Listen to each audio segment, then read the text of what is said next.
in the YouTube world and beyond, y'all already know who it is, and you already know what it is.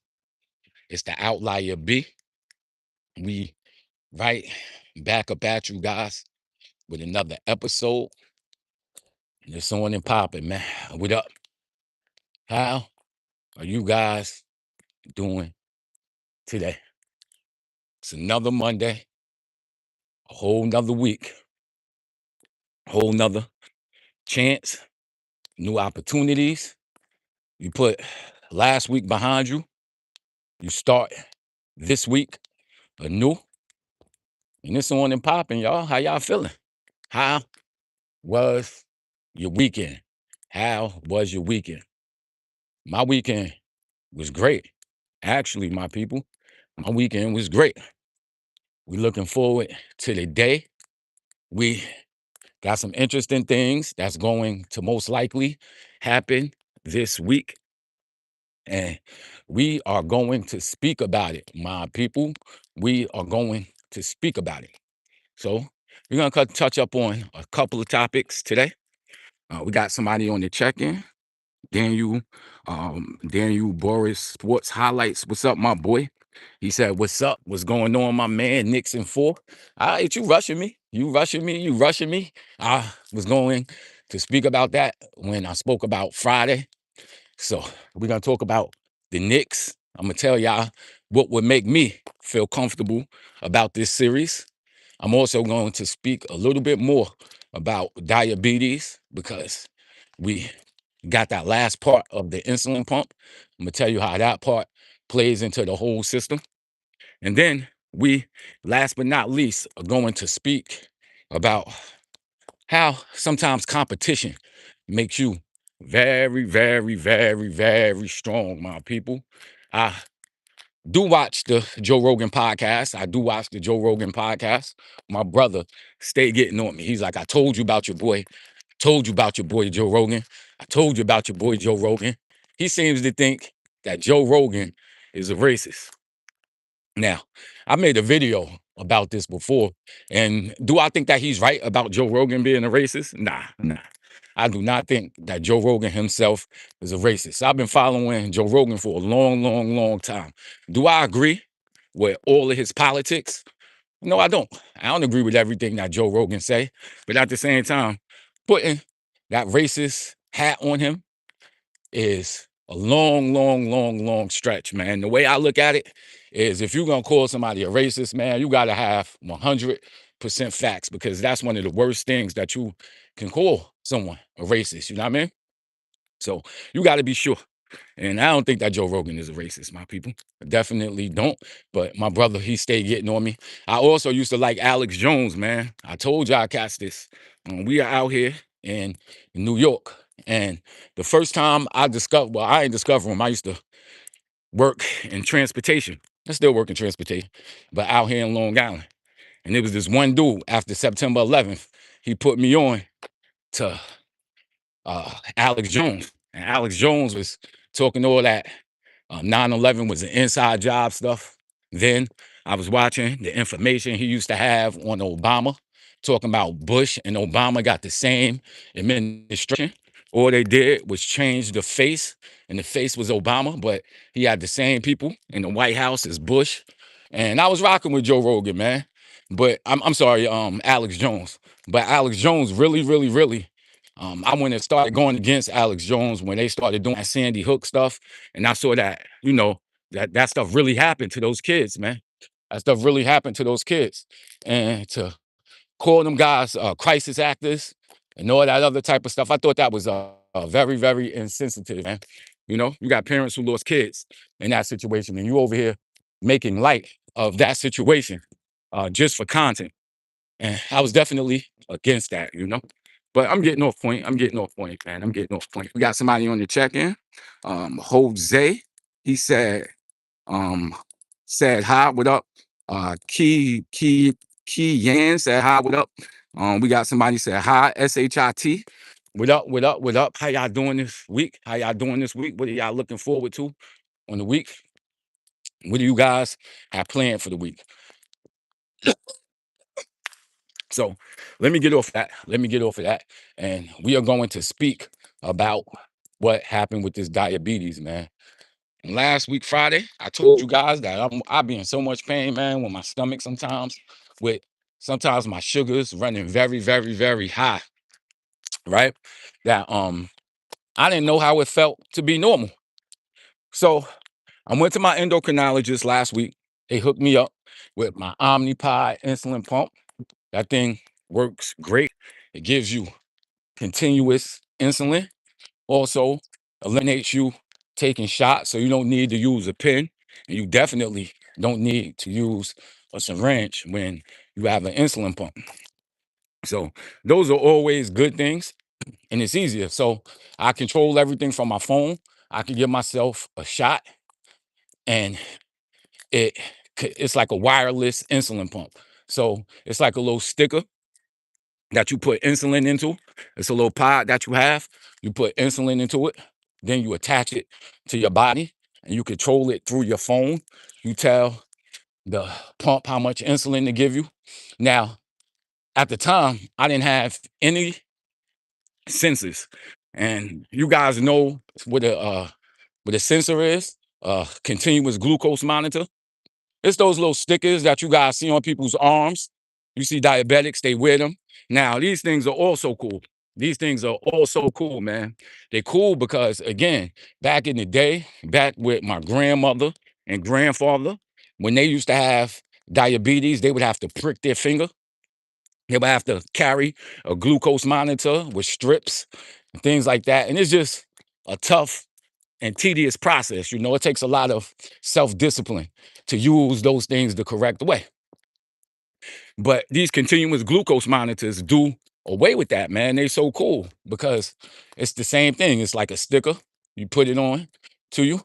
I got the 15-day where you change it every 15 days, and it automatically tells you what your blood glucose is. So you can look on your phone on an app, and it'll tell you exactly what your your sugar is. Now, the cool thing about that and the insulin pump, because they can work together to automate what your pancreas does naturally. Now, isn't that like a crazy, crazy, crazy thing, man? Like when you study the human body, you start realizing that everything works in conjunction with each other. And it's just amazing. Like when things are working the correct way, your body just knows. You eat something, your body, your pancreas knows to release insulin, and that insulin helps your body break down sugars so that they can be used for energy. And all of that stuff is automatic, my people. You don't even have to think about it. Your body just knows to do this. Your body also has regulators you when your body's working normally.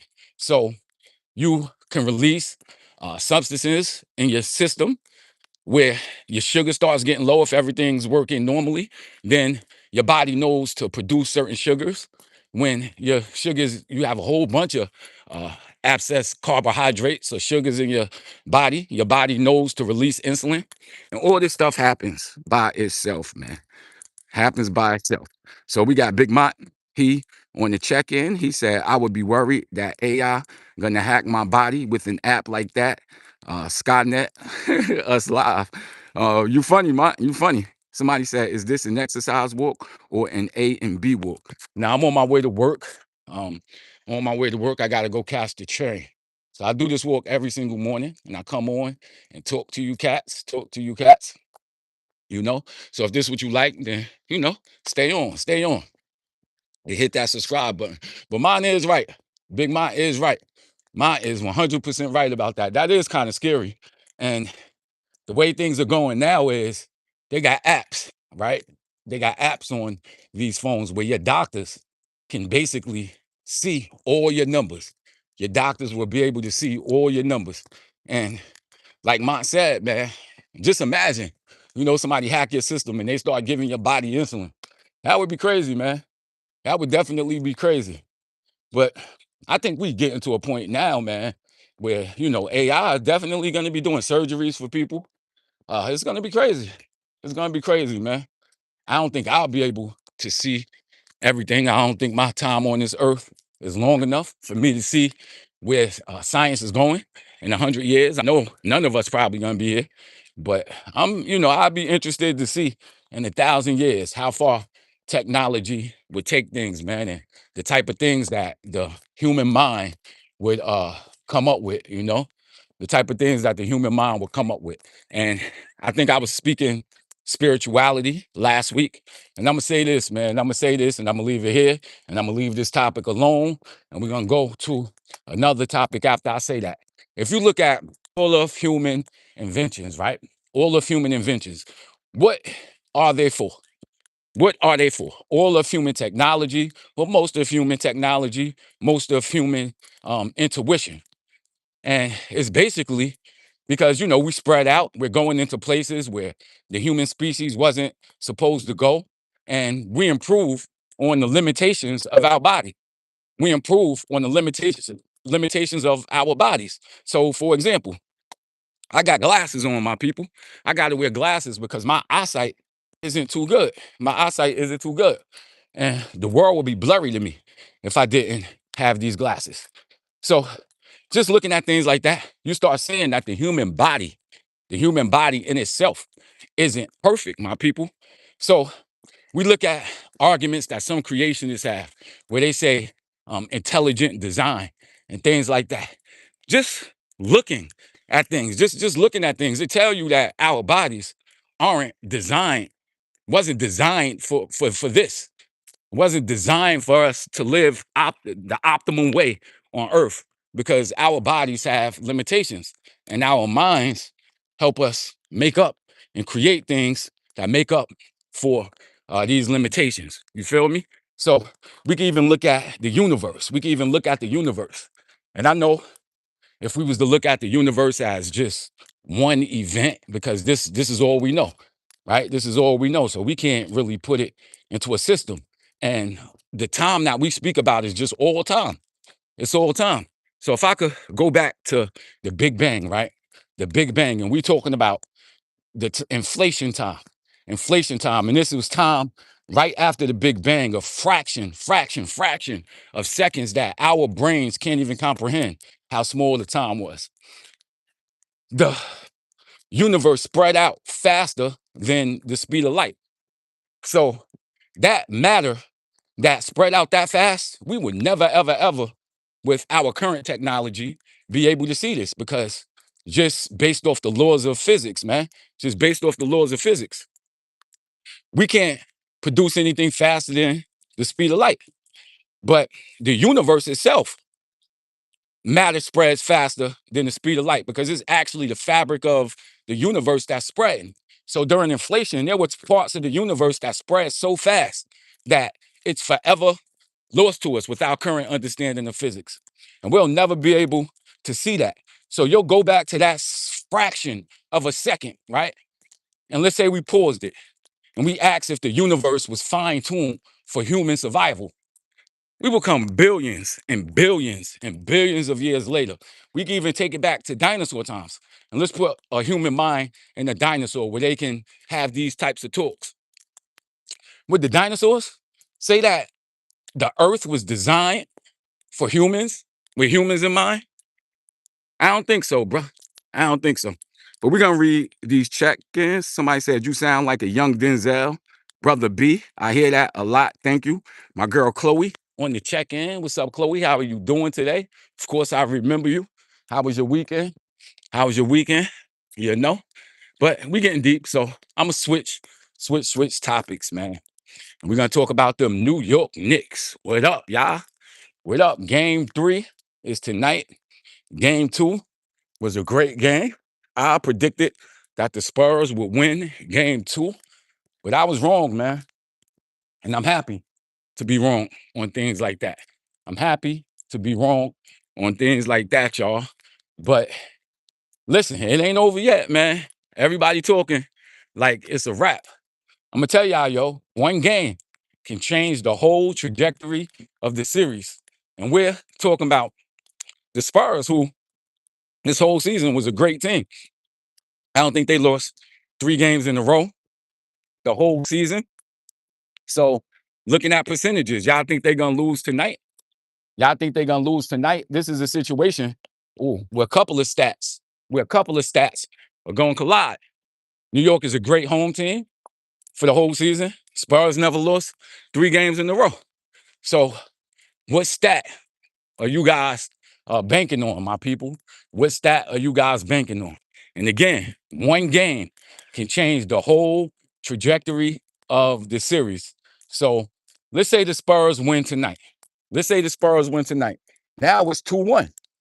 It's 2-1. And you go into game 4. Let's say the Spurs win again. Now it's a tie series.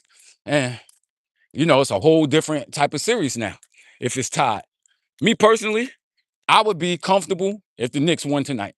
Then I would say, damn, son, it might be a wrap. If they win tonight, I would call it a wrap. But if they lose tonight, game 4 is a must win. If they lose tonight, son, game 4 is a must win. Because say they lose. Say they lose, man.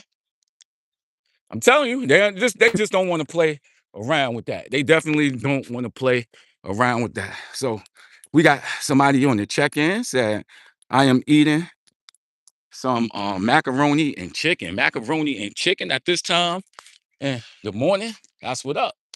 You got a healthy appetite. I like that. Ain't nothing wrong with having a healthy appetite. We got somebody, Chloe again. She said fried chicken, my fave. I might cook some corn. All right, sound good. Fried chicken, mac and cheese, some corn. That's a great meal right there, man. A great, great, great meal. Big Mott saying, I don't win at the Garden since Wemby been there. Oh, also the Spurs didn't win in the Garden since Wemby been there. That's another great stat there, Big Mott. Another great stat there. So, they ain't win since Wemby been in the Garden. Knicks are a great team at home, and especially in the playoffs. Spurs haven't lost 3 games in a row all season. So these stats gonna collide, man. They going to collide. My boy Honey Pat came in and said the NBA is rigged. Is the NBA rigged? Is the NBA rigged? I mean, I think they kind of proved it to a certain extent that certain things were rigged. I think they definitely proved it to a certain extent that certain things are rigged, man. All this money involved. You got humans, man. From another standpoint, I listen to some of the mafia people speak. The mafia people speak. I think Michael Francis, and he often talks about how games used to be rigged and how the mob used to get college players, pro players down with them. And it's interesting. I definitely wouldn't put it against him. Somebody said Brunson ain't even in the U.S. team. You're right. Brunson is not on the USA team.